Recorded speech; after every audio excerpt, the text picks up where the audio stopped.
Hər vaxtınız xeyirli olsun. Radiodakı proqram efirdə öz işinə başlayır. Sizinlə mən Xəyal Orucoğludur və düz bir saat ərzində həmişə olduğu kimi eyni saatda, eyni studiyada, eyni dalğada sizinlə həm söhbət olacaq. Bugün əlbəttə ki, sizin maraqlandıran məsələləri, sualları cavablandırmağa çalışacağıq və sizin də suallarınız varsa bizə yaza bilərsiniz. Bilirsiniz ki, Radiodakı proqramında həftəçi 5 gün burada studiyamızda vəkillərimiz, hüquqşünaslarımız, qonaqlarımız olurlar. Onlar sizi və bizi maraqlandıran suallara aydınlıq gətirirlər. Hansı ki, bugün də həmən suallardan gələn ünvanlananları cavablandırmaq imkanımız olacaq. Mülki məsələləri olsun, ailə münasibətləri ilə bağlı olsun və yaxud da ki, digər, deyək ki, misal üçün kreditlə bağlı hansısa bir suallarınız olsun. Hətta cinayət işi ilə bağlı da suallar ünvanlaya bilərsiniz. Biz burada bütün sualları cavablandırmağa çalışacağıq və əlbəttə ki, nömrələrimizi xatırladım. Bilməyənlər üçün onların da məlumatı olsun. Kimlər ki, xəbərsizdirlər, məlumatsızdılar, hara, necə, hansı formada sualı göndərək 099 6 907 907 bizim WhatsApp nömrəmizdir. Suallar bizə həm veriliş boyunca gəlir, həm də qeyd edim ki, yəni qeyri verilişin qeyri vaxtlarında da bizə suallar ünvanlayırlar. Dinləyicilərimiz o suallara da vaxt ayırıb cavab tapmağa çalışırıq və bizi təkcə radio dalğada deyil, həm də sosial media hesablarında da izləmək, oradan da sual yazma imkanınız var. Yurd FM-in və Vaxt Medianın YouTube və TikTok səhifələrində də suallarınızı bizə göndərə bilərsiniz, ünvanlaya bilərsiniz. Hal-hazırda canlı yayımdayıq. Oradan da suallarınızı yazmaq imkanınız var. Bugün çox maraqlı bir mövzunu müzakirə edəcəyik, amma mövzumuzu kiminlə müzakirə edəcəyik? Gəlin əvvəlcə qonağımızı sizə təqdim edeyim. Bugünkü qonağımız Aysel xanım Həsənovadır. Vəkilimiz, hüquqşünasımız bizi və sizi maraqlandıran sualları cavablandıracaq. Xoş gəlib, səfa gətirib. Təşəkkür edirəm Xəyal müəllim, minnətdaram. Əhalinin maarifləndirilməsi istiqamətində apardığınız belə sosial məsuliyyətli proqrama görə sizə təşəkkürümü bildirirəm. Çox sağ olun. Biz sizə təşəkkür edirik ki, bütün verilişlərimizdə, bütün proqramlarımızda yanımızdasınız. Müəyyən məsələlərdə və gələn bütün suallarda, istər veriliş boyunca, bəzən olur ki, vəkillərimizə mən qeyri vaxtlarda da müraciət edirəm. Müəyyən bir sualları soruşuram ki, necə olmalıdır, hansı formada və o istiqamətdə də bizə bütün məsələlərdə yardım göstərirlər. Təşəkkür edirik hər birinizə, ayrı-ayrılıqda sizə və həmkarlarınıza. Bugün maraqlı bir mövzunu müzakirə edəcəyik və nəzərə alsaq ki, qəbul imtahanları keçirilib, imtahanlar verilib, abituriyentlərimizdən uğur qazananlar olub və müəyyən mənada universitetlərə yol alanlar, bu istiqamətdə müəyyən bir həyatının yeni mərhələsinə qədəm qoyan gənclərimiz var və bu əsnada bir çoxlarımızın, yəni daha belə desək, yaşlı təbəqələrin, yəni belə desək, həmin o gənclərin valideynlərinin daha çox müəyyən bir maariflənməsi mi deyək, məlumatlanması mı deyək, istiqamətində istədik bir bugün verilişimizi qoyaq. Bugün tələbə və təhsil kreditindən danışacağıq. Bu kredit indi adi bankdan götürdüyümüz kreditdən nə kimi fərqlənir və ümumiyyətlə bu kreditin mahiyyəti nədir? Deyək ki, ümumilikdə buna bir aydınlıq gətirəcəyik və əlbəttə ki, sizin də digər dediyimiz məsələlərlə bağlı suallarınız olsa yaza bilərsiniz bizə. Özünüzü maraqlandıran mülki məsələlər olsun, vərəsəlik olsun, cinayət işi olsun, nikah məsələsi olsun, bu istiqamətdə suallarınızı yaza bilərsiniz. Bu öz yerində, amma təhsillə bağlı da hansısa bir, xüsusən də kredit məsələləri ilə bağlı sualınız varsa yaza bilərsiniz, ünvanlaya bilərsiniz. Gəlin əvvəlcə oradan başlayaq ki, bu tələbə təhsil krediti deyəndə bu nədir? Ümumiyyətlə, bunun digər kreditlərdən, yəni məsələn, bankdan gedib kredit götürür, 5 min, 10 min nəsə üzərində bəlli bir faiz və s. Bunu ondan nə fərqləndirir? Buyurun, zəhmət olmasa. Təşəkkür edirəm Xəyal müəllim, olduqca maraqlı bir mövzudur. Təhsil tələbə kreditləri təhsil haqqının maliyyələşdirilməsi məqsədi ilə verilir. Dövlət dəstəyi ilə yaradılmış təhsil tələbə kredit fondunun vəsait hesabına verilir və bu təhsil tələbə kredit fondu Cənab Prezidentin 13 iyun 2021-ci tarixli fərmanı əsasında təsis edilmişdir və bu Elm Təhsil Nazirliyinin tabeliyində yaradılan dövlət qurumudur. Dövlət büdcəsi müəyyən bir məbləğ ayrılır. Həmin fondun maliyyələşdirilməsi istiqamətində, həmin mali mexanizmdə tələbələrin təhsil haqqının yəni maliyyələşdirilməsi üçün xərclənir. Hansı növ tələbələrin burada ali təhsil müəssisəsinin bakalavr, magistratura təhsil pillələrində, təhsil səviyyələrində, orta ixtisas, eyni zamanda peşə təhsil pilləsinin texniki və yüksək texniki təhsil səviyyələrində təhsil alan, əyani və ödənişli əsaslarla təhsil alan tələbələr təhsil haqlarını maliyyələşdirmək məqsədi ilə Təhsil Tələbə Kredit Fondunun elektron portalına müraciət etməklə müraciət edirlər elektron sistem üzərindən və onlar təhsil haqqı həcmində təhsil krediti verilir. Təhsil krediti uzun müddətdə verilən kreditlərdir. Maksimum verilmə müddəti 10 ildir. Yəni tələbənin təhsil haqqını qaytarma məbləği, müddəti üzr istəyirəm, 10 il ərzindədir. Bu kreditlərdən faydalanmaq üçün tələbə olmalısan, əyani əsaslarla təhsil almalısan. İndi qarşıdan bakalavr təhsil səviyyəsinə artıq başlayır, qəbul gedir. Eyni zamanda magistraturaya artıq qəbul prosesləri başlayılıb. Ödənişli ixtisaslara qəbul olan tələbələr təhsil tələbə kreditinə fonduna müraciət edir və təhsil kreditindən faydalanırlar. Kredit təhsil haqqı məbləğində verilir. Olduqca böyük göstərişləri var. Şərtləri digər kreditlərdən, təhsil bank kreditlərindən fərqli cəhətləri ondan ibarətdir ki, uzun müddətə verilir. Oxuduğu müddətdə faizsiz olur, geri qaytarma tələb olunmur. Məsələn, deyək ki, tələbə bakalavr təhsil pilləsində təhsil alan tələbədir. Oxuduğu müddətdə təhsil kreditlərindən faydalanır. Yəni, oxuduğu müddət ərzində götürdüyü təhsil kreditindən geri qaytarma öhdəliyi yoxdur. Götürülən kreditin üzərinə faiz hesablanmır. Oxuyub bitirdikdən sonra 4 il bakalavr bitirən tələbə 2 il güzəşt müddəti verilir. Bu güzəşt müddəti təhsil kreditinin, götürülən kreditin geri qaytarılması üçün nəzərdə tutulan güzəşt müddəti. Yəni, bu 2 il müddətində də həmin götürülən kreditdə faiz hesablanmır, geri qaytarma tələb olunmur. Yalnız 2 ildən sonra artıq həmin kreditin geri ödəmə dövrü başlayır və bu geri ödəmə dövrü 10 il təşkil edir. Digər kreditdən, istehlak kreditlərindən, bankdan götürülən kreditdən fərqli cəhətdə ondan əsas başlıca cəhət ondan ibarətdir ki, kredit müqaviləsinin təyinatına əsasən deyək ki, mart ayında bağlanan krediti, yəni növbəti aydan sən onun götürülən kreditin geri qaytarmalısan, hətta faizlərlə birlikdə. Müəyyən olunmuş qrafik cədvəlinə uyğun olaraq. Bunu elə dövlətin özü mü verir, yoxsa bir banka müraciət edirsə o kredit almaq üçün? Bu dövlətin yəni müvəkkil bank təyin elədiyi müvəkkil bank var. Bu kapital bankdır. Məsafədən bağlanan kredit müqaviləsi əsasında olur. Yəni tələbə banka getmir. Yalnızca elektron sistem üzərindən müraciət edilir. Şərtlər sistem onun məlumatlarını emal edir və kredit təyin olunduqdan sonra tələbəyə bir bank hesabı üzərindən, bir bankdan link gəlir. Həmin linkə daxil olmaqla məsafədən kredit müqaviləsi bağlanır və həmin ayrılan ona təhsil krediti onun oxuduğu təhsil müəssisəsinin hesabına köçür. Beləcə tələbə oxuyur, başlayır təhsil kreditindən faydalanmaqla təhsili maliyyələşir.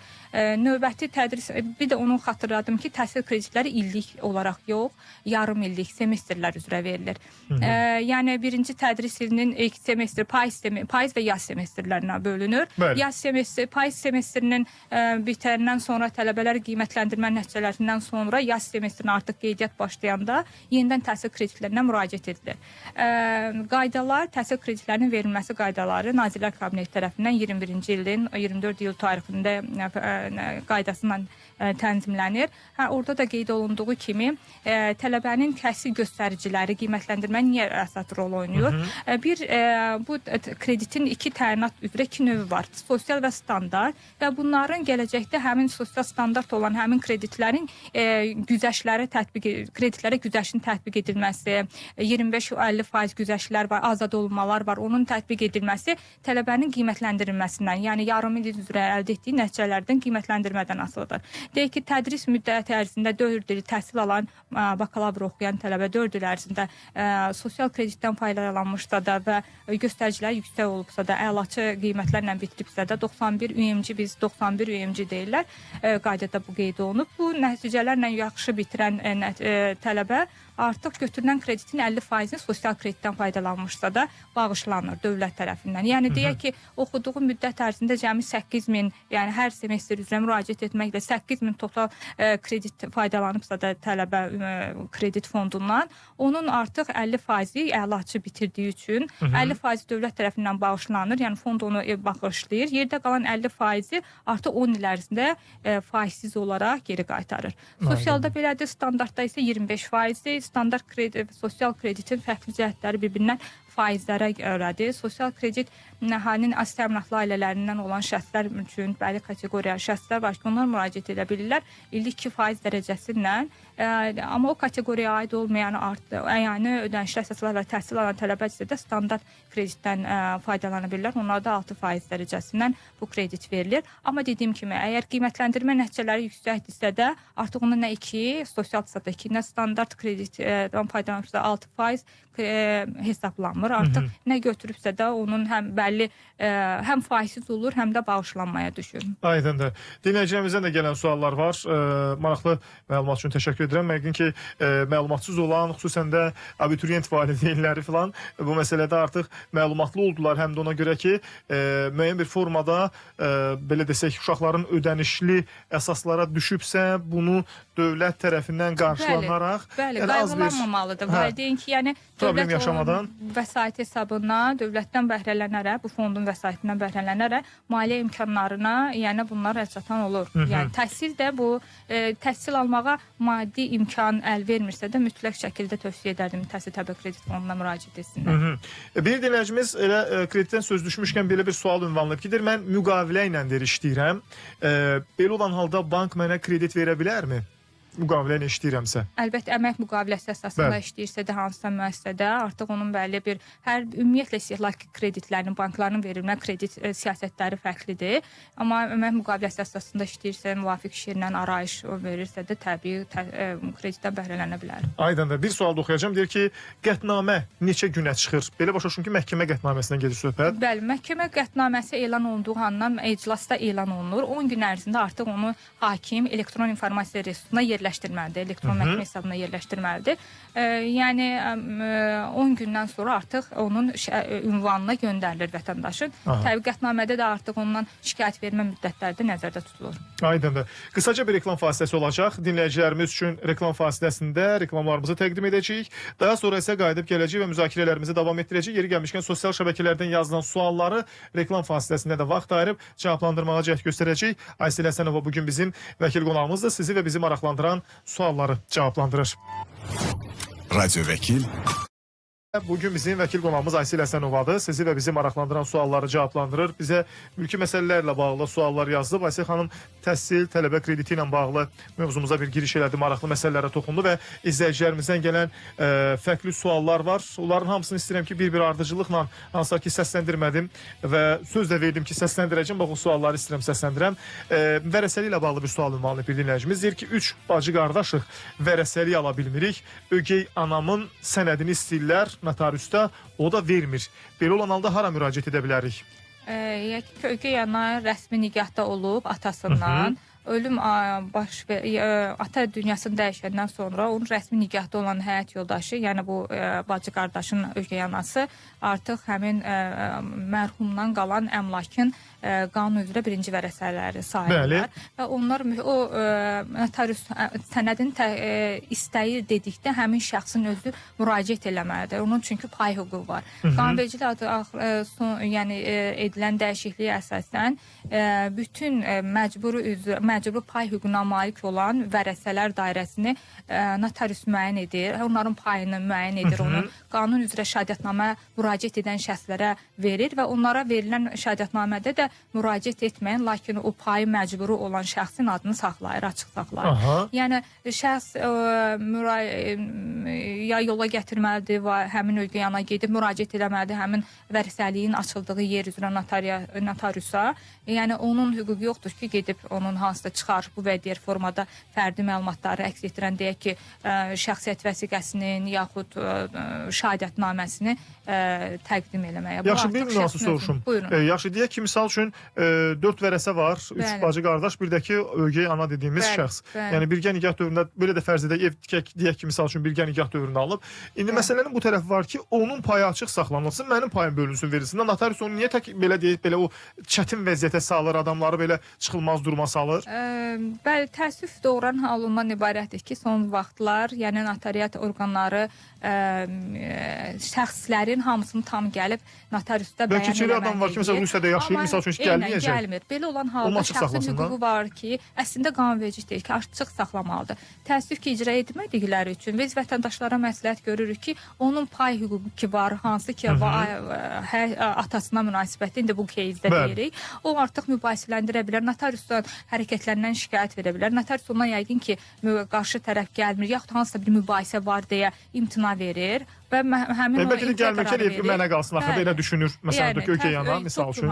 Və o notariusun hərəkətlərindən şikayət verir məhkəməyə, ümumi məhkəmədə baxılır və artıq onu atasından pay olan övladları, atasının payı olan əmlak üzərində pay hüququ tanınır. Deyir, birgə nikah dövründə tikilən ev bələdiyyə sənədi ilə qaynatanın adınadır. Boşanma zamanı belə olan halda gəlinə yaşamaq, yəni istifadə hüququ tanına bilərmi? Yəni burada artıq mülkiyyət qaynatanın mülkiyyəti olduğu üçün birgə nikah dövründə əldə olunması mübahisələndirilə bilər. Özü bələdiyyə sənədidir burada. Bələdiyyə sənədidir. Bu yəni mülkiyyət də deyil. Bəli, istifadə bu bələdiyyə torpağının şəxsə ona istifadəsi naminə verilən torpaqdır. Burada o mülkiyyətdə olmadığı üçün orada onun istifadə hüququnun tanınması da mübahisələndirilir. Yəni mümkün olmayacaq. Bir dinləyicimiz də yazıb ki, yəni heç sənədi çünki yoxdur. Hələ evin özünün mülkiyyət hüququ tanınmayıb ki, onun da bir istifadə hüququ tanınsın, düzdürmü? Bəli, bəli. Deyir, məcbur olaraq işdən ərizə yazıb çıxmışam, niyə bilərəm? Məcbur olub necə ərizə yazıb çıxıb? Yəqin ki, məcbur ediblər daha doğrusu ki, ərizəni yaz. Əslində, əmək qanunvericiliyi şəxsin hədə qorxu və ya məcbur etmə halında onun hüquqlarını qoruyur, yəni pozulan hüquqlarını qoruyur. Bu halda o mütləq şəkildə məhkəməyə müraciət etməlidir ki, mən həmin ərizəni təzyiq altında yazmışam və bunu məhkəməyə mübahisələndirməklə işə bərpa oluna bilər. Aydın, yəni mübahisələndirmək üçün ilkin növbədə deyək ki... Mediasiya, yəni bu da əmək münasibətlərinin birbaşa məhkəmədən əvvəl getməli olduğu proses var. Mediasiya institutuna müraciət etməlidir. Mediasiyada işə bərpa tələbini hamısı şirkət deyək, dövlət orqanıdır, iş yeri ona qarşı və bundan sonra mediasiyada ola bilsin ki, tərəflər arasında razılaşma olduğu şəxs bərpa olundu. Əgər olmadığı, əks olduğu təqdirdə mediasiyanın arayışı məhkəmə qaydasında müstəvisində o mübahisələndirib işə bərpa, hətta işə bərpa, məcbur işə buraxmağa görə kompensasiya əldə etmək hüquqları vardır ki, bu məhkəmə yolundan ancaq mümkündür. Bir dinləyicimiz də yazıb ki, deyir, ev mənimlə deyir, analığım arasında bölünəcək, belə bir məsələ var. Əgər deyir, ev ona verilərsə, balaca olduğu və bölünə bilmədiyi üçün həyət evidir, mənə boş həyət verilərsə, onda evə nisbətdə boş torpaq artıq verilir mənə. Yəni, ev ümumilikdə deyir 2,4 torpaq üstündədir, bilməm, 2,4 kvadratdır, yoxsa sotdur, necə? Və deyir, bir otaqdır, mətbəx və dəhlizdən ibarətdir və bunun ümumi 40 kvadratdırsa və həyətdə də ayrıca bir tikili var. Mənə deyir, torpaq necə düşür, bərabər, yoxsa əlavə olaraq ev onda qalır və yaxud da ki, necə bölgü necə aparılır belə olan halda? İndi biz burada dəqiqləşdirməliyik ki, burada bölgü dedikdə nəyin bölgüsü, vərəsəliyin bölgüsünü nəzərdə tutur. Yəqin ki, valideyndən, əgər həmin sualın davamlısı da ki, atası vəfat edib, atasından miras qalmış əmlakdır. Əgər həmin ev, torpaq birgə nikahda, yəni ögey ana ilə ailəli olmuş atanın birgə nikahından əldə olmuşsa da, onun bir mənalı 50%, yəni 2də 1 hissəsi ananındır. Qız, övlad yalnızca atasının mülkiyyətində olmuş olan 2də 1 hissəyə dair payı müəyyən edə bilər. Yəni bunu mübahisələndirə bilər. Bu da işin detallarından asılıdır. Yəni bəli, birbaşa cavab vermək, işin sübutlara baxmadan, sənədlərə baxmadan, təhlil etmədən qərar qəbul edə bilmərəm. Bir dinləyicimiz də soruşur ki, deyir, 4 bacıyıq. Bir bacımız anamızı aparıb gizlincə torpağı özünə bağışlanma edib biz bilmədən.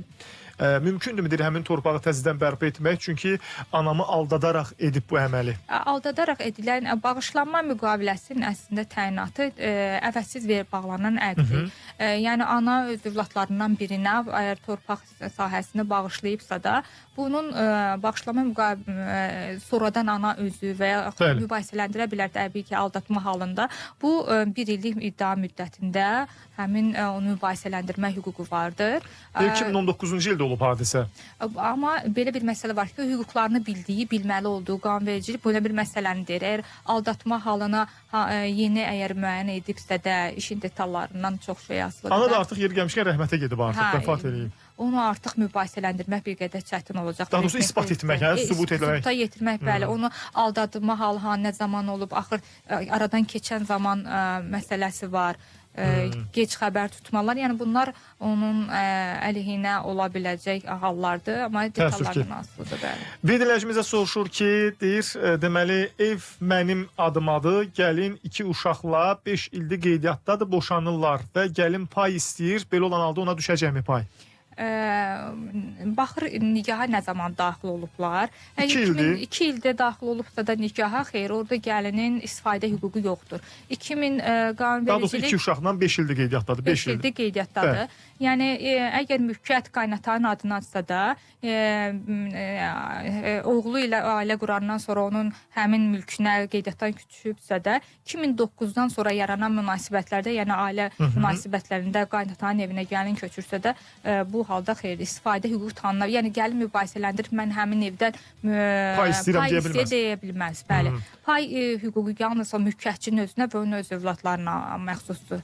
Aydındır. Və mülkiyyətçinin o halda ki, şəxs vəfat edərsə, düzdürmü? Yəni vərəsəlik qaydasında vəfat edərsə o halda. Amma deyək ki, oğlunu oradan çıxartmaq istəyir, qeydiyyatdan çıxartmaq istəyir. Bu halda onun öz oğlunu qeydiyyatdan çıxartmaqdan ötürü kompensasiya verməlidir. Amma gəlin və uşaqlara görə xeyr verməlidir, çünki onların istifadə hüququ yoxdur. Deyir, Biləcərdə evim var, bələdiyyə sənədidir, evin sənədi və indi deyir, evin damını təzələmək istəyirəm. Bunun üçün nə etməliyəm? Veterasa müraciət etməliyəmmi ki, gəlib dəyib dolaşan olmasın? Evin damını təzələmək istəyirsiniz. Bələdiyyə mülkiyyət, yəqin ki, bələdiyyə ilə bələdiyyə torpağında böyük ehtimal ki, bəli. Yəni yaşadığı yer üzrə icra hakimiyyətindən müvafiq, yəni müraciət edə bilər ki, bu tikintinin üstünü qaldırır, yaxud üstünü həyata keçirirsə də müvafiq icazələr tələb oluna bilər. Bəli. Çünki şəhər salmanı da müvafiq qaydalarla da tənzimlənir. Bu evin öz mülkiyyəti də deyil də, bu məsələ də var. Aydındır. Bir dinləyicimiz də deməli soruşur ki, deyir 75 ildə, belə başa düşmür, 75-ci ildə belə qəbul edirəm sualı. 75 ildə yazıb, növbəyə durub deyir ev aldım. Hər halda bu yəqin ki, həmən vaxtda olub. Sonra deyir satıb 4 sot torpaq aldım. Gəlin deyir boşanıb, ona belə olan halda pay düşəcəkmi? Yenə də başa düşürüm ki, ev qaynananın, daha doğrusu torpaq qaynananın adındadır. Belə anlaşıldı deyim sualdan. Düşürmü? 2009-dan sonra yenə də deyirəm, 2009-cu ildə artıq ailə münasibətlərinə əmələ gələn, yəni qaynata ya qaynana evinə gələn köçürsə də, bu zaman onun istifadə pay hüququ yoxdur. Yoxdur deyə düşünürsünüz və ümumiyyətlə qanunvericilik belə deyir daha doğrusu. Yəni çünki 2009-cu ilin oktyabr ayının 1-dən yeni mənzil məcəlləsi qüvvəyə mindi.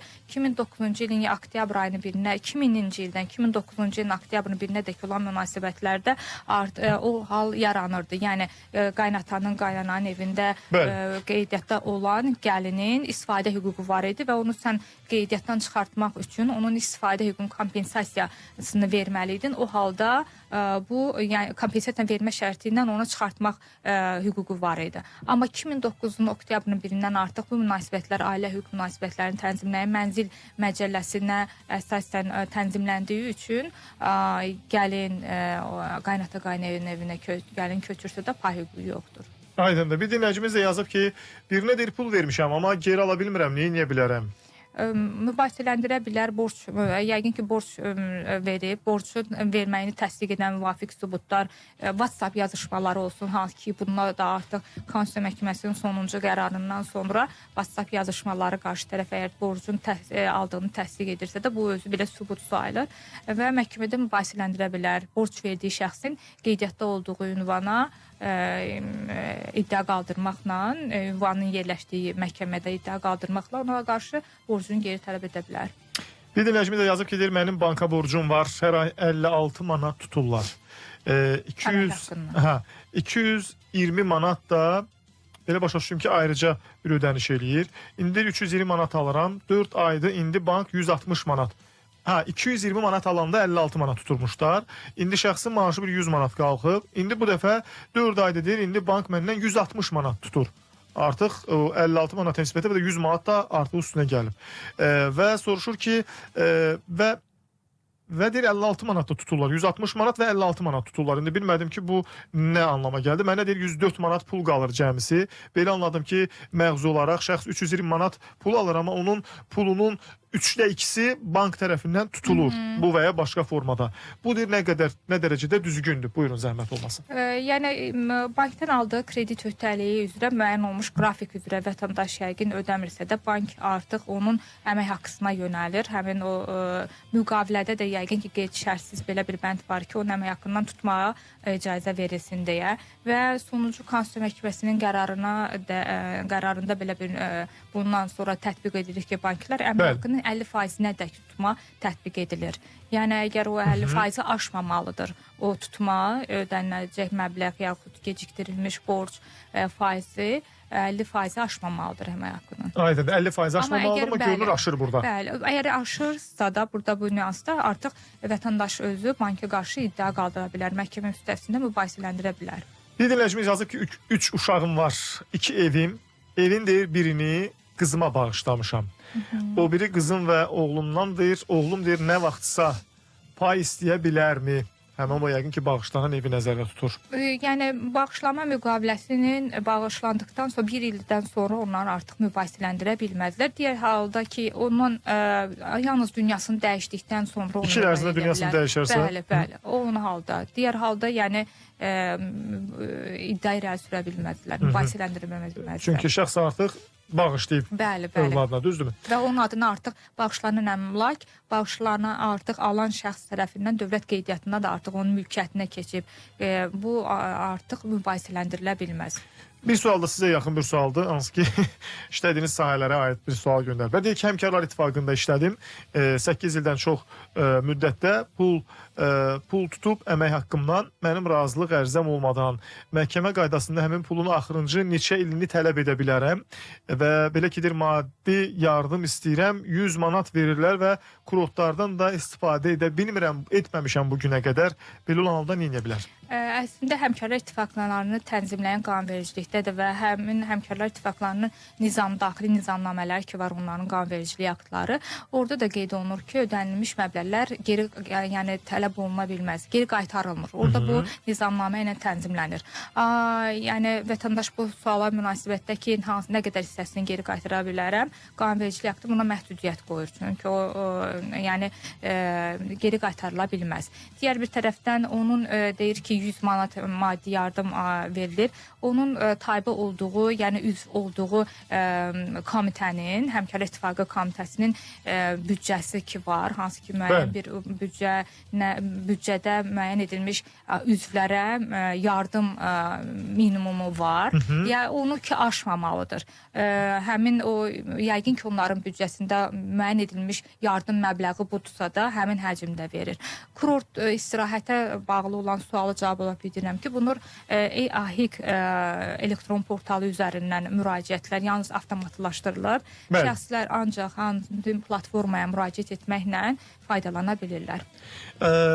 Deməli, ümumiyyətlə dinləyicilərimizdən gələn bəzi suallarda belə ki, nömrəmizi soruşurlar. 099-landır nömrəmiz, 099-lan 6-907-907. Əgər sualınız uzundursa və yaxud da ki, müəyyən bir burada işarələrdə məhdudiyyət var, xüsusən də TikTokun o şərh bölməsində. Ona görə də əgər sualınız uzundursa yaza bilərsiniz. İzləyicilərimizdən bəziləri mənim sualımı oxudu, niyə oxumadınız yazırlar, amma sualın özünü tapa bilməm ki, hansı sualdır. Yazın, zəhmət olmasa sualınızı təkrar göndərin, oxuyaq. Bir dinləyicimiz yazıb ki, yoldaşımla deyir, nigahım pozulmayıb. Ev öz adınadır. Evdə də mən də qeydiyyatda deyiləm. Məndən icazəsiz kiməsə bu evi sata və ya bağışlaya bilərmi? Əgər rəsmi nigahları varsa da, həmin rəsmi nigah varsa, həmin o evin alqı-satqı prosesində notariat orqanı mütləq şəkildə həyat yoldaşının razılığını tələb edir.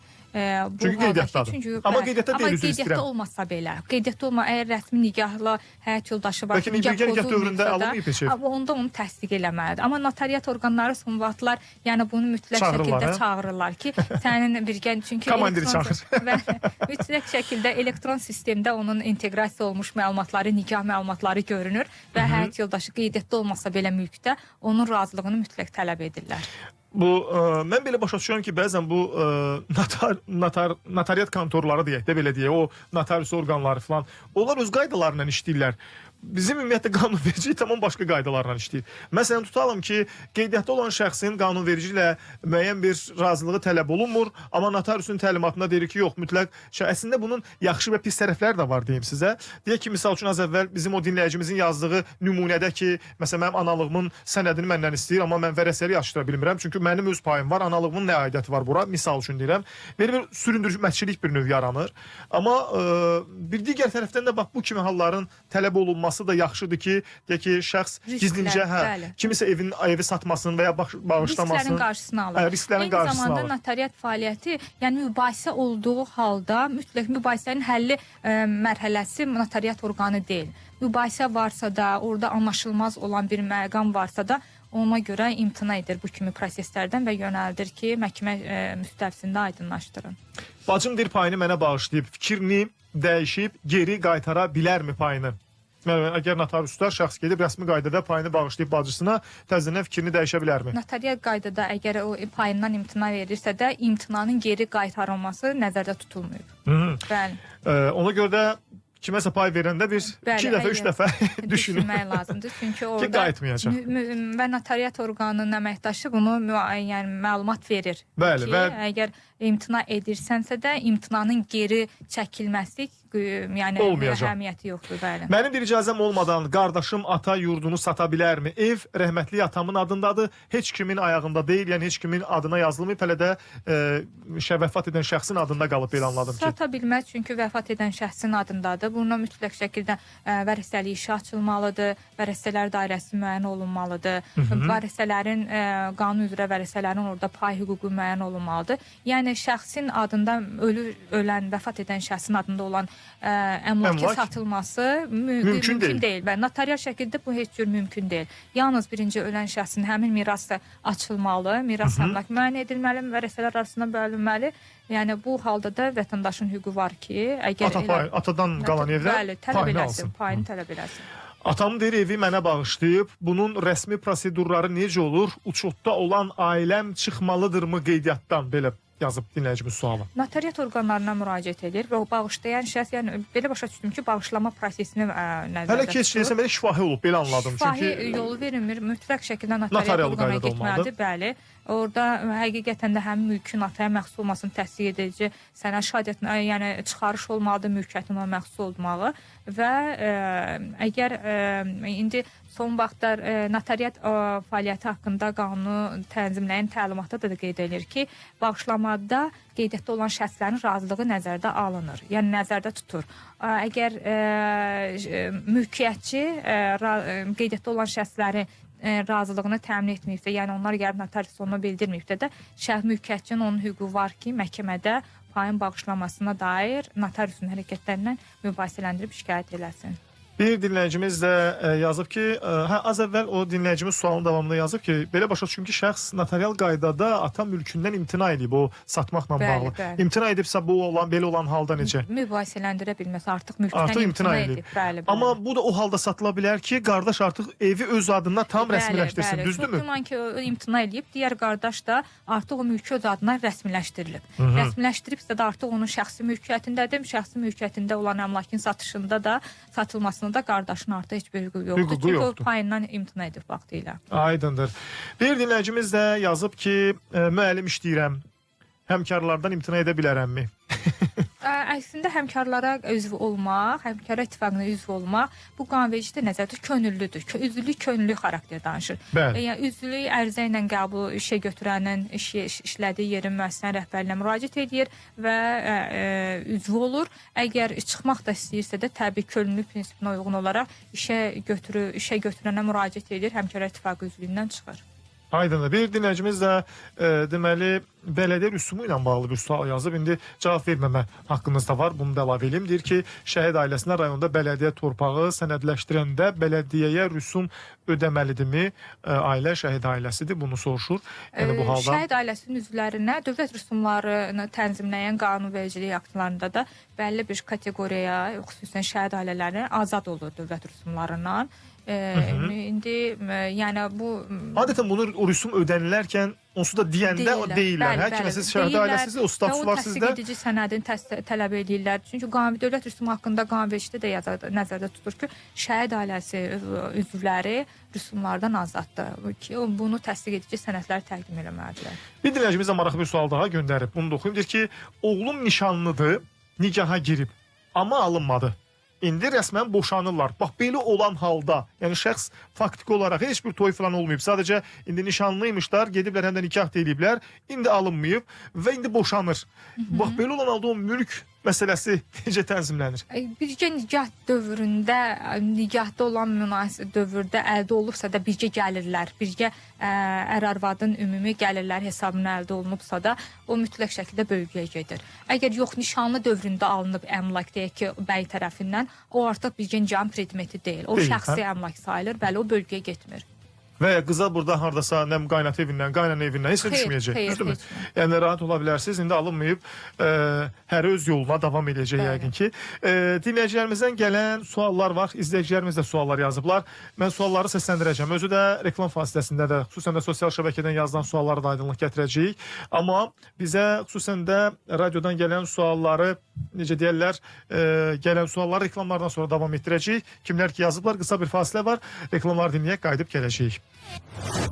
Radyo ve Qayıtdıq gəldik və davam edirik. Davam edirik həm də ona görə ki, insanlarımızdan, dinləyicilərimizdən, izləyicilərimizdən gələn suallar var. Aysel Həsənova bugün bizim vəkil qonağımızdır. Sizi və bizi maraqlandıran sualları cavablandırır və maraqlı bir sual daha var. Düşünürəm ki, bu sual bəlkə də bir çoxlar üçün də maraqlıdır. Deyir ki, evin heç bir sənədi olmadığı halda valideyn necə bölgü etməlidir? Ümumiyyətlə, bölgü məsələsi.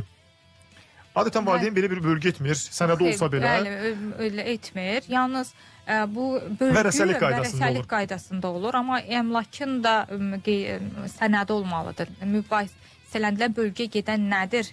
Yəni onun müvafiq dövlət tərəfindən tanınmış bir əmlak olmalı, yəni sənəd olaraq, düzdürmü? Yaxşı, başqa bir formada mən dinləyicimizin sualını başqa bir belə desə yöndən soruşum. Deyək ki, misal üçün evin heç bir sənədi yoxdur və şəxs vəfat edibsə necə? Belə olan halda o olmayan, yəni mülkiyyət hüququ tanınmayan evin, mülkün bölgüsü necə aparılır? Bunun bölgüsü var mı rəsmi qaydada? Onun mübahisələrin mülkiyyət necə yaranıb bu? Yəni dövlət qeydiyyatına alınmayan əmlaka görə onun mülkiyyəti, yəni bu qanunvericiliyin olmayacaq, mümkün deyil. Çünki sənəsi yoxdur. Həqiqətən də onun mülkiyyətində olması, əslində mülkiyyətdə olma faktının da tanınmasına dair müraciət edə bilər. Yəqin ki, hansı sənədlər əsasında zənn edir ki, vətəndaş vaxtında deyək ki, mülkiyyətinə almayıb. Bütün bu hüquqi faktın tanınmasına dair mübahisələndirmək mümkündür, amma işin detallarını öyrənmək lazım təbii. İki övladım var. Birinidir, baş vərəsə eləyə bilərəmmi? Baş vərəsə deyilən bir anlayış yoxdur. Baş vərəsə deyə anlayış yoxdur. Vəsiyyətnamə verə bilər. Vəsiyyətnamə ilə sağlığında övladlarına birinə vəsiyyətnamə verirsə də və notariusda artıq o sənədləşirsə də, öldükdən sonra vəsiyyətnamə üzrə o həmin əmlakın 50% vəsiyyətnamə üzrə adı olan şəxsdir. Digər amma 50% hissəsində isə digər övladlarının o burada baş vərəsə dediyi termin yəqin vəsiyyətnamə verdiyi şəxsi deyək, digərlərinin amma qeyd-şərtsiz məcbur pay hüququ vardır. Bir izləyicimiz az əvvəl o vərəsəli ilə bağlı deyir, 4 bacı, bir bacı gedib o digərlərinə qabağa düşüb, ananın evini öz adına keçirdib və həmin o dinləyicimiz soruşur ki, deyir, mənim adıma sanki mən imtina etmişəm deyə saxta sənəd düzəldib. Bu mütləq şəkildə məhkəmə müstəvisində mübahisələndirməli haldır. Çox güman ki, onun xəbəri olmadan adı imzası saxtalaşdırılmaqla bu hala yol verilibsə də bu məhkəmədə mübahisələndirib, həmin vərəsəli işini mübahisələndirib, saxtalaşdırılmış imzanı da məhkəmə müstəvisində verdiyi xətt imza nümunələri əsasındakı ekspertiza ilə müəyyən edildiyi təqdirdə təbii o bağışlanma artıq etibarsız əqd sayılacaqdır. Məhkəmə qətnaməsi ilə bu hüququ tanınacaqdır şəxsin. ölən şəxs deyir, əgər hər hansı bir miras qoymayıbsa, kreditin halı necə olur? Əgər onun hansısa bir əgər əmlakı varsa da, əmlak üzərində vərəsələri əmlakı artıq qəbul edilibsə də, qəbul edildikləri əmlak həcmində artıq onlar miras qoyanın pasivi sayılır. Yəni həmin borca da şərik sayılırlar. Ancaq heç bir əmlakı yoxdursa da, onun vərəsələrinə həmin borc yönələ bilməz. Aydındır. Bir digər sual da var. Dinləyicimiz yazıb ki, nənəm rəhmətə gedib, sonra anam rəhmətə gedib, hara müraciət edib, nənəmdən pay istəyim. Yəni nənənin daha doğrusu payından da onun adına olan evdən.